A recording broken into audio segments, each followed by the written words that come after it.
विधान परिषदेच्या निवडणुकीमध्ये महायुतीचा दणदणीत विजय. महाविकास आघाडीचा सुपडा साफ. 6 जागा आधीच होत झाल्या होत्या बिनविरोध. नाशिक विधान परिषद निवडणुकीमध्ये मोठा ट्विस्ट. भाजपचे बंडखोर उमेदवार गोकुळ गीते यांचा विजय तर महायुतीचे अधिकृत उमेदवार नरेंद्र दराडे यांचा पराभव. नाशिक विधान परिषदेच्या निकालावरून महायुतीचे उमेदवार नरेंद्र दराडे संतापले. आपला विश्वासघात केल्याची दराडेंची प्रतिक्रिया. महायुतीच्या नेत्यांनी अंधारात ठेवून पराभव केला, दराडेंचा आरोप. नाशिक विधान परिषदेचा निकाल आमच्यासाठीही धक्कादायक. गिरीश महाजन यांची प्रतिक्रिया. आमच्या बाजूने कोण उभं राहिलं नाही त्याची चौकशी करणार, महाजनांची माहिती. ठाकरेंच्या शिवसेनेतील अंतर्गत वाद विकोपाला. मिलिंद नार्वेकर भास्कर जाधव यांच्यातील वाद चव्हाट्यावर. वर्धापनदिनी भास्कर जाधवांनी केलेल्या वक्तव्यावरून वाद पेटला.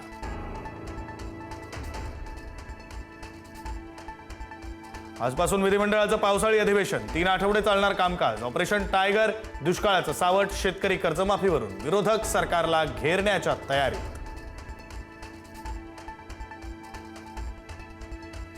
ऑपरेशन टायगर आज पूर्ण होणार असल्याची माहिती. ठाकरेंच्या शिवसेनेच्या फुटीर खासदारांनी ओम बिर्ला यांना दिलेलं पत्र आणि खासदार भेटल्याचे फोटो आज समोर येण्याची शक्यता. खासदारांनी दिलेल्या पत्राला आजच मान्यता मिळणार असल्याची माहिती. खासदार ओमराजे निंबाळकर शिंदेंच्या शिवसेनेमध्ये जाणार. एकनाथ शिंदेंच्या नेतृत्वामध्ये काम करणार असल्याची ओमराजेंची माहिती. धाराशिवमध्ये ओमराजे निंबाळकरांची घोषणा.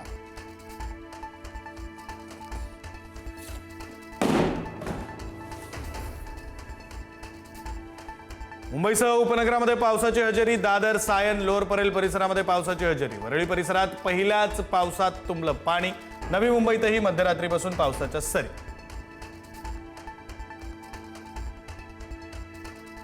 तब्बल 16 दिवस अडखळलेला मान्सून राज्यात सक्रिय. आजपासून कोकण, मध्य महाराष्ट्रात मुसळधार पावसाचा इशारा.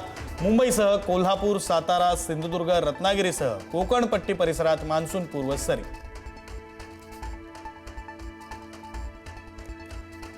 बेस्टच्या 12 संघटनांनी विविध मागण्यांसाठी पुकारलेला संप 3 दिवसांनी मागे. कायमस्वरूपी कर्मचाऱ्यांना 3,000 तर कंत्राटी कर्मचाऱ्यांना 2,000 रुपये मासिक हंगामी वाढ देण्याचे निर्देश.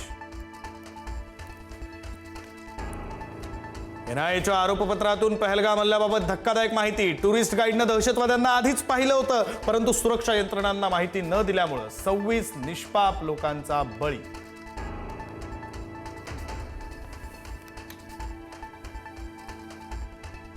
अमेरिका आणि इराणमधील शांतता चर्चा फिसकटली. ट्रम्प यांनी चर्चेदरम्यान धमकी दिल्याने इराणचं शिष्टमंडळ चर्चेतून बाहेर. तेल, ऊर्जा संकट गडद होण्याची शक्यता.